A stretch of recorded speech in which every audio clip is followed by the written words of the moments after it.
ஒரு பீஸ் எடுத்திருக்கேன். அதை 4ஆக மடித்து கால் சுற்றளவு 3 இன்ச் மார்க் பண்ணியிருக்கேன். இங்கே உயரம் 2 இன்ச்சு, இங்கே அகலம் 2 இன்ச் மார்க் பண்ணி கர்வ் வரைஞ்சிருக்கேன். சரியா? இதை அப்படியே கட் பண்ணிக்கலாம். இதுக்கு வந்து இப்படி கிராஸ் லைட்டாக ஸ்ட்ரைட், கொஞ்சம் தூரத்துக்கு ஸ்ட்ரைட்டில் போயிட்டு அப்படியே பெண்ட் பண்ணிடணும். ஓகேவா? இந்த பீஸ் வந்து 10க்கு 3. ஃபஸ்ட்டு இந்த பீஸை ரெடி பண்ணிடலாம். இந்த பீஸை ரெடி பண்ணுறதுக்கு ஃபஸ்ட்டு மேல் பக்கம் இருக்கு இல்லையா, அதை வந்து ஃபோல்ட் பண்ணி தைச்சிக்கலாம். இல்லை சாரி, ரெண்டையும் ஜாயின் பண்ணிக்கலாம். ஜாயின் பண்ணும்போது ஒரு 1/2 இன்ச் தள்ளி ஜாயின் பண்ணணும். ஓகேவா? 1/2 இன்ச்சுங்கிறது 3/4 இன்ச் கூட தள்ளிக்கோங்க.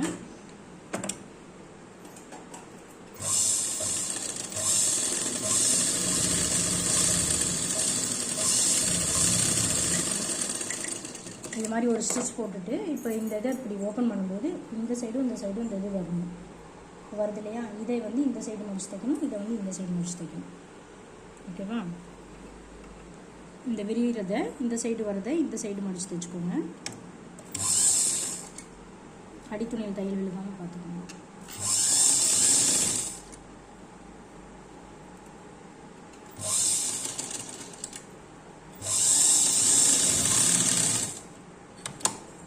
இந்த சைடு துணியை இந்த சைடு முடிச்சுக்கோங்க. தெரியுதாடா? தெரியுதா? அப்போ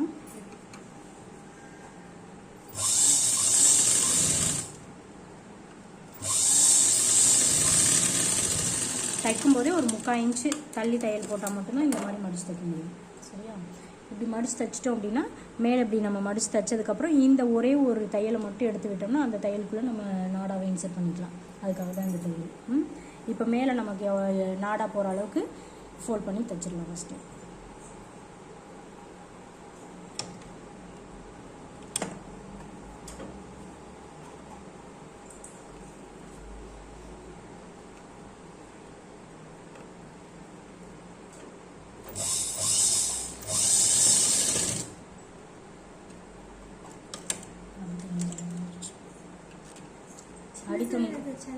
அடித்துணியில் தையல் விழுகாமல் பார்த்தேன். அப்போ தைச்சி பார்த்துருக்கேன் சின்ன துணியை. எவ்வளோ பேசு.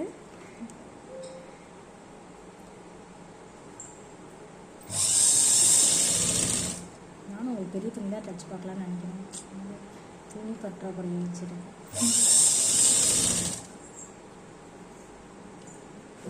டாப் தைக்கல பெருசு தைச்சிக்காங்க. டைம் இருக்கும் நம்மளுக்கு.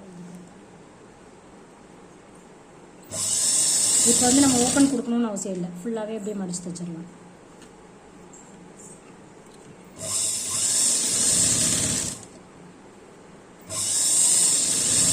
இந்த இடத்துல மட்டும் அந்த ஓப்பன் வருதில்ல, அந்த இடத்துல மட்டும் நல்லா லாக் ஸ்டிச் நல்லா போட்டுருங்க. ஒரு 2-3 டைம் போட்டுருங்க நல்லா ஸ்ட்ராங்காக. ஏன்னா நம்ம மேலே வந்து பிரிக்க போகிறோம். பிரிக்கும்போது அந்த இடம் வந்து பிரிஞ்சிடக்கூடாது. அதுக்காக இப்போ இந்த இடத்துல மட்டும் நல்லா டபுள் ஸ்டிச் ஸ்ட்ராங்காக போட்டுட்டு இப்போ இந்த துணியை இந்த நூலை ரெண்டையும் இப்படி இழுத்து விட்டு இந்த இடத்துல ஒரே ஒரு நூலை மட்டும் எடுத்து விட்டுட்டிங்கனாலே உங்களுக்கு அந்த ஓப்பன் கிடச்சிடும். எலாஸ்டிக் போடுறதுக்கோ நாடா போடுறதுக்கோ தேவையான எலாஸ்டிக் ஓப்பன் கிடச்சிடும். அவ்வளோதான். இந்த ஒரு நூல் எடுத்தாலே போதும். இப்போ இந்த இடம் ஓப்பன் ஆகிடும். இதுக்குள்ளே நம்ம வந்து நாடா இன்சர்ட் பண்ணிக்கலாம். இது ரெடி ஆகிடுச்சு. அடுத்தது பாட்டம் பீஸு. பாட்டம் பீஸில் காலை ஃபஸ்ட்டு மடிச்சு தைச்சிடலாம் கீழே.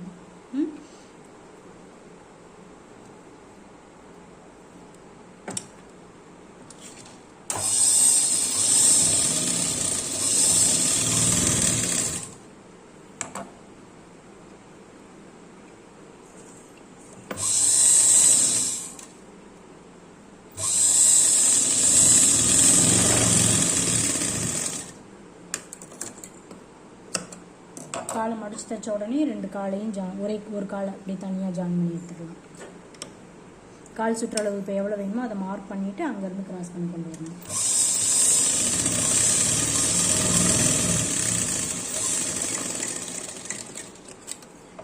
அதே மாதிரி இன்னொரு காலையும் ஜாயின் பண்ணிக்கணும்.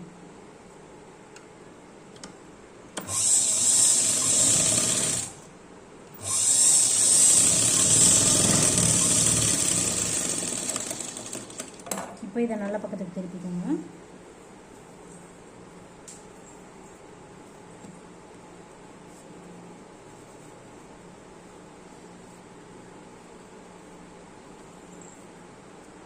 நல்ல பக்கத்துக்கு திருப்பிட்டு எப்பவும் நம்ம பேண்ட்டை சென்டரில் ஜாயின் பண்ணுவோம் இல்லையா, அது மாதிரி இந்த சென்டரையும் அட்டாச் பண்ணி பிடிச்சி இந்த சைடையும் ஸ்டிச் பண்ணிடணும். இப்படி இங்கேருந்து இது வரைக்கும்.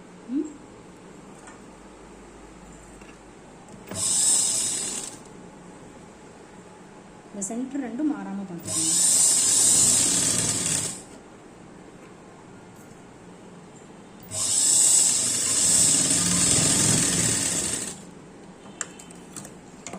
ஓகேவா, அவ்வளோதான். பாட்டம் ரெடி வந்துடுச்சு. இப்போ இது ரெண்டையும் அட்டாச் பண்ணுறது தான் ஒர்க்கு. இப்போ இது வந்து சென்ட்ரு. இப்போ இதுக்கு சென்ட்ரு ஆப்போசிட் எதுவோ அதையும் மார்க் பண்ணி வச்சுக்கோங்க. இந்த ஓப்பன் இருக்கு இல்லையா, அந்த ஓப்பனுக்கு ஆப்போசிட்டில் இருக்க இடத்தையும் லைட்டாக ஒரு கட் பண்ணி வச்சுக்கோங்க. பண்ணிவிட்டு இப்போ இந்த சென்டர்லேருந்து ஜாயின் பண்ண போகிறோம். இதையும் நல்ல பக்கம் திருப்பி வச்சுக்கோங்க. ரெண்டையுமே நல்ல பக்கம் திருப்பிட்டு நல்ல பக்கமும் ஒன்றா இருக்க மாதிரி ஜாயின் பண்ணிக்கோங்க. அப்படியே சுற்றிலும் ஜாயின் பண்ணிட்டு வரணும். ஓகேவா, வரும்போது எக்ஸ்ட்ரா இருக்கும்போது அந்த முன்னாடி இருக்கு இல்லையா, முன்னாடி ஓப்பன் அந்த இடத்துல ஃப்ளீட்ஸாக வச்சிடணும். அவ்வளோதான். அப்படியே தைச்சிட்டு இந்த சென்டர் வரைக்கும் அப்படியே தைச்சிட்டு வாங்க. இப்போ இந்த பீஸ் வந்து எக்ஸ்ட்ரா இருக்கும் கொஞ்சம். இந்த சென்டரும் ஈவன் ஆகிற வரைக்கும் ஃப்ளீட்ஸ் கொடுக்கணும். ஓகேவா, பார்த்தீங்கன்னா எவ்வளோ தெரியுதா, இவ்வளோ டிஃப்ரெண்ட் இருக்குது. அப்போ இதில் இந்த இடத்துல ஒரு ஃப்ளீட்ஸ் வச்சு பார்த்தோம்னா கரெக்டாக இருக்கா அப்படின்னு பாருங்கள். கரெக்டாக இருந்துச்சுன்னா அப்படியே ஸ்டிச் பண்ணுவாங்க. இந்த இடம் வரும்போது லைட்டாக அப்படி திருப்பி விட்ருங்க, அப்போ தான் உள்ளே போகும். இப்போ அங்கே ஒரு ஃப்ளீட்ஸ் வச்ச மாதிரியே இந்த சைடும்